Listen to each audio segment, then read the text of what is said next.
Good morning बच्चों। सिद्धार्थ शिक्षा सदन सीनियर सेकेंडरी स्कूल सुजित रोड, आपका स्वागत है। और आज हम क्लास 9 विषय संस्कृत व्याकरण, विषय समास, पार्ट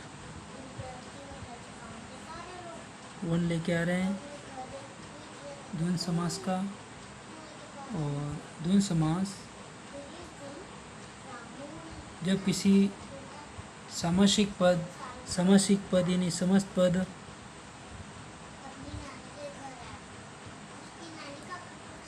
के विग्रह यानी कि अलग अलग में प्रत्येक पद में च क्या लगाते हैं, च। तो अब देखिए च का अर्थ क्या होता है, और। च का अर्थ क्या हुआ, और। शब्द का प्रयोग किया जाता है, इसलिए द्वंद्व समास उभय पदार्थ प्रधान होता है। उभय मतलब दोनों पद क्या होते हैं, प्रधान यानी मुख्य होते हैं।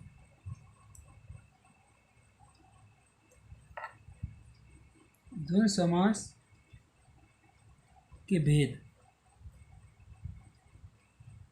द्वंद्व समास के भेद जो है, द्वंद्व समास के मुख्यतः कितने भेद होते हैं, 3 को संस्कृत में क्या कहते हैं, त्रय। ठीक है ना, त्रय जो है, त्रय, तिस्र, त्रीणि। त्रय जो शब्द है, त्रय, तिस्र, त्रीणि। अब त्रय जो ये पुल्लिंग है, ये स्त्रीलिंग है, और ये नपुंसकलिंग है, आपकी नॉलेज के लिए। ठीक है ना। संख्या जो शब्द है, त्रय, तिस्र और त्रीणि। त्रय जो है पुल्लिंग शब्द, तिस्र स्त्रीलिंग और त्रीणि नपुंसकलिंग। द्वंद्व समास के जो 3 भेद हैं वो देखते हैं। इतरेतर द्वंद्व समास क्या नाम है, इतरेतर द्वंद्व समास, समाहार द्वंद्व समास और एक शेष। इतरेतर, समाहार और एक शेष। इतरेतर मतलब अलग अलग, समाहार समूह रूप में, ठीक है, एक शेष एक साथ।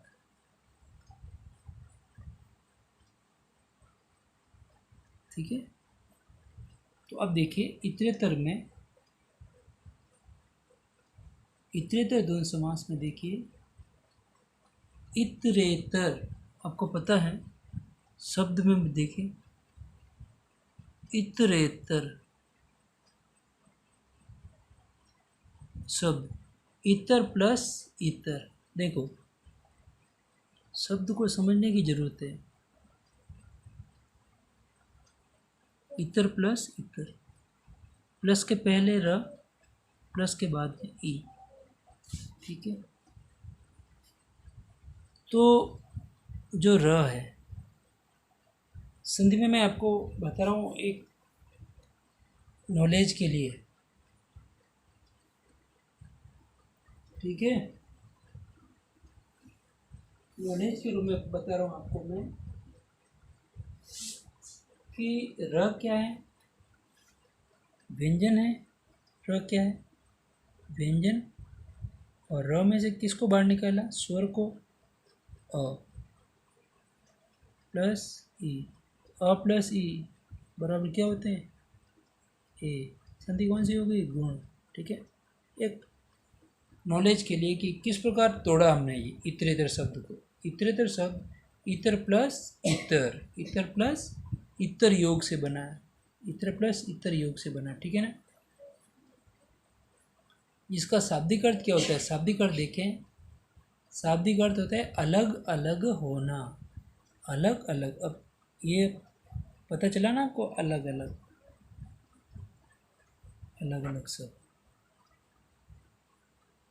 तो इस इतर प्लस इतर का अर्थ क्या हो, इसका शाब्दिक अर्थ क्या है, अलग अलग। अर्थात जब किसी सामासिक, सामासिक यानी समस्त पद,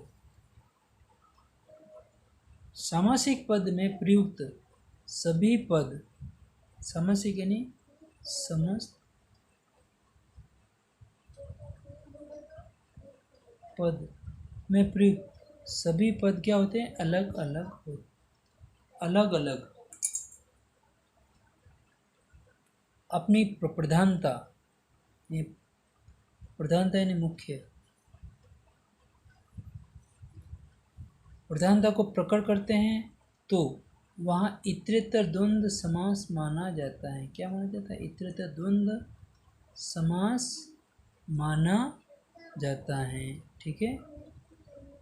इस समास के पदों का विग्रह कार्य करते समय प्रत्येक पद के साथ च शब्द का प्रयोग किया जाता है।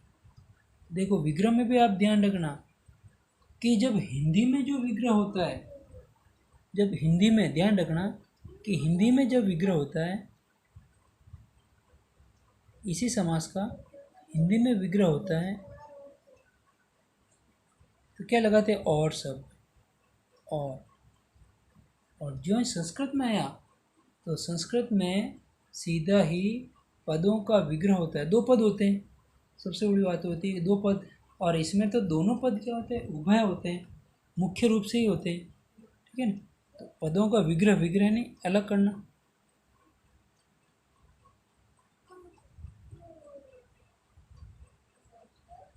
अलग करना। विग्रह कार्य करते समय प्रत्येक पद के साथ च शब्द का प्रयोग किया जाता है। हिंदी में किसका होता है? और का। ठीक है। च का अर्थ होता है और। क्लियर। तो देखिए, किसी विग्रह कार्य से समस्त पद, किसी विग्रह कार्य से समस्त पद यानी कि सामासिक पद बनाते वक्त मैंने आगे आपको ये बताया कि विग्रह से समस्त पद कैसे बनाते हैं और समस्त पद से विग्रह कैसे बनाते हैं। वो किसी विग्रह कार्य से समस्त पद यानी कि सामासिक पद बनाते समय विग्रह में प्रयुक्त पदों की संख्या के अनुसार, विग्रह में प्रयुक्त पदों की संख्या के अनुसार संबंधित विभक्ति यानी कि प्राय ज़्यादातर प्रथमा विभक्ति के द्विवचन या बहुवचन, जैसे अपन देखते हैं कि जैसे मान लो कि राम, रामो, रामा, ये क्या हो गया? द्वितीय विभक्ति हो गई। ये देखो एक वचन हो गया, ये सॉरी द्विवचन हो गया, और ये क्या हो गया? बहुवचन हो गया, है ना। राम, रामो, रामो।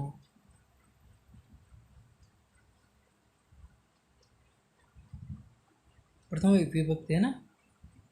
तो अब देखिए कि जब हमने देखा कि विग्रह कार्य से समस्त पद समय विग्रह में प्रयुक्त पदों की संख्या, तो एक बार समस्त पद से संस्कृत विग्रह देखते हैं और विग्रह से समस्त पद भी देखेंगे कि किस प्रकार वो कार्य करते हैं। ठीक है ना। तो समस्त पद यानी कि सामासिक पद,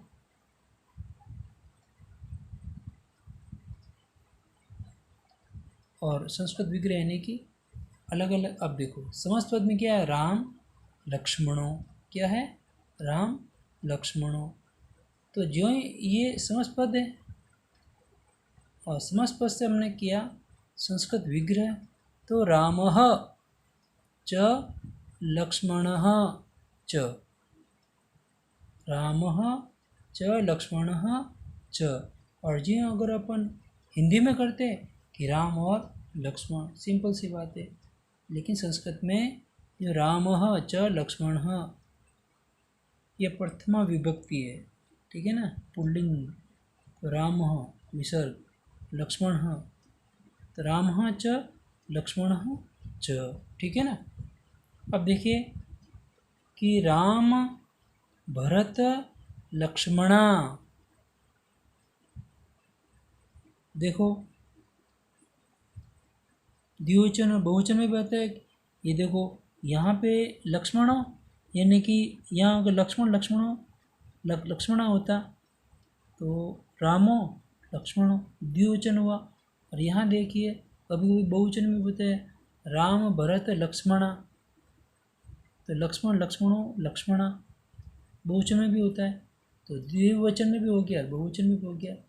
ये दो से ज़्यादा आएंगे तो बहुवचन में हो जाएगा। आपको और ये आपको पता ही है कि वचन संस्कृत में 3 होते हैं, एक वचन, द्विवचन और बहुवचन। ठीक है, तो देखिए विग्रह कैसे हुआ कि रामः च भरतः च लक्ष्मणः च। तो इस प्रकार बच्चों हमने देखा कि द्वंद्व समास किस प्रकार कार्य करता है और सामासिक पद से विग्रह पद के बीच में क्या चीज़ लगती है वो भी हमने देखा।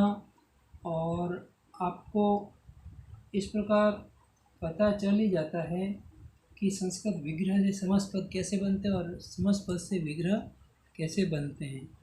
तो इस प्रकार देखते हैं हम आगे कि संस्कृत विग्रह से समास पद कैसे बनाया जाता है। तो देखिए सूरः च असुर च, देखो सूर च असुर, असुर यानी कि राक्षस,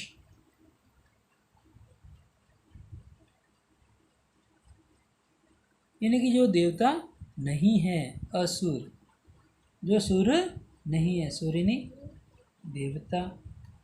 ठीक है,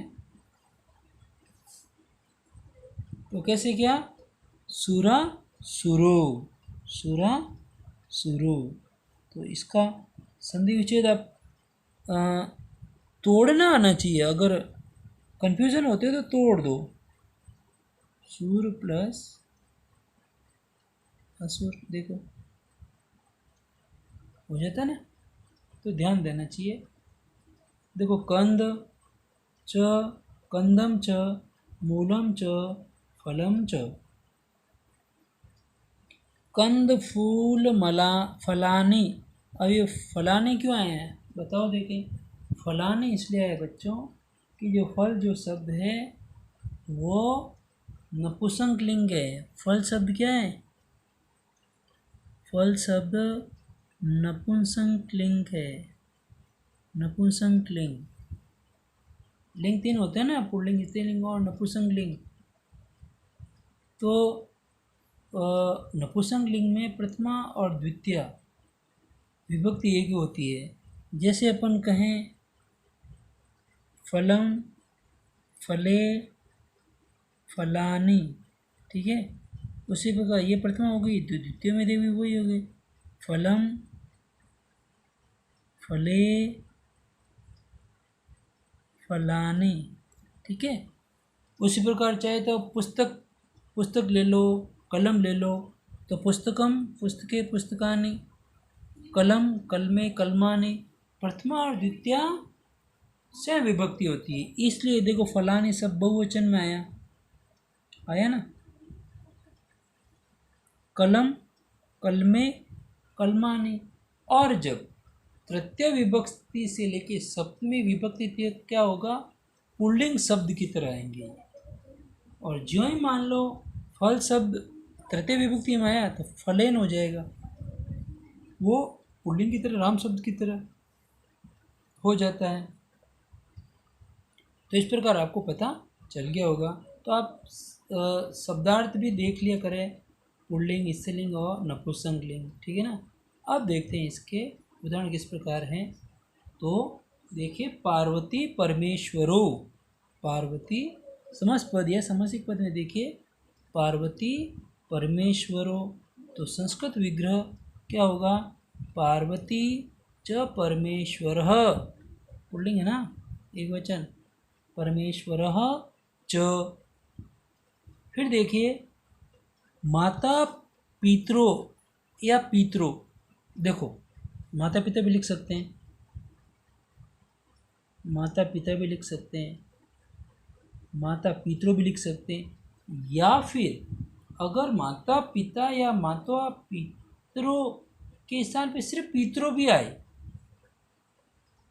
तो भी ये जो तीनों हैं, 1, 2 और 3, ये जो तीनों हैं, इन तीनों का समास विग्रह इसी प्रकार होगा, माता च पिता च। ये ध्यान रखना, माता च पिता च। और फिर बाय द वे भ्रातृ आ जाए, भ्रातृ, भ्रातृ, ठीक है ना। अब जब भ्रातृ भी आ रहा है तो भ्रातृ में ऐसी कोई बात नहीं है। भ्राता च भगिनी च, भगिनी नहीं, बहन, भ्राता च भगिनी च, ऐसे भी हो सकता है, ठीक है ना, भाई और बहन।